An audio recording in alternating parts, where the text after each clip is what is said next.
બનાસકાંઠામાં થરાદની નર્મદાની ઈડાટા કેનાલમાં પાણી બંધ કરાતા ખેડૂતોમાં રોષ। સિંચાઈના 2 પિયત બાકી પહેલા જ પાણી બંધ થતા ખેડૂતો મુશ્કેલીમાં મુકાયા, કારણ કે જમડા, ઈડાટા અને ઢીમા ગામને જોડતી માઇનર કેનાલની અંદર પાણી બંધ થઈ જતા વાવેતર કરેલો પાક નિષ્ફળ જવાની ભીતિ છે।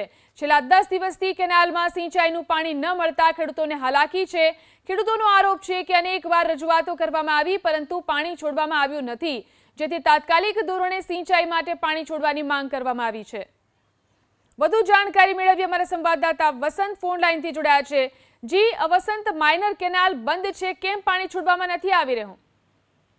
મહત્વની વાત છે કે આ થરાદની ઈટાટા કેનાલની વાત છે, કારણ કે છેલ્લા 10 દિવસથી આ ખેડૂતોને પાણી નથી મળ્યું। ખેડૂતોને પાક તૈયાર થયેલો છે, માત્ર 2 જ પિયતની જરૂર છે। અનેકવાર ખેડૂતોએ નર્મદા કચેરીના અધિકારીઓ સાથે વાતચીત કરી અને પાણી છોડવાની પણ માંગ કરી છે। ખાસ કરીને જો વાત કરવામાં આવે તો રાયડો, ઈસબગુલ, જીરું સહિતના જે પાકો છે તે પાક હવે તૈયારીની આરે છે અને માત્ર 2 જ પિયત જે ખેડૂતોને જોઈએ છે તેની આ માંગ કરવામાં આવી હતી, પરંતુ હજુ સુધી છેલ્લા 10 દિવસથી આ જે પાણી છે તે પાણી સિંચાઈ માટે ના મળતા ખેડૂતોની હાલાકી વધી છે। કારણ કે જે તૈયાર પાક છે જે ક્યાંક નિષ્ફળ જવાની ખેડૂતોને ભીતિ સતાવી રહી છે।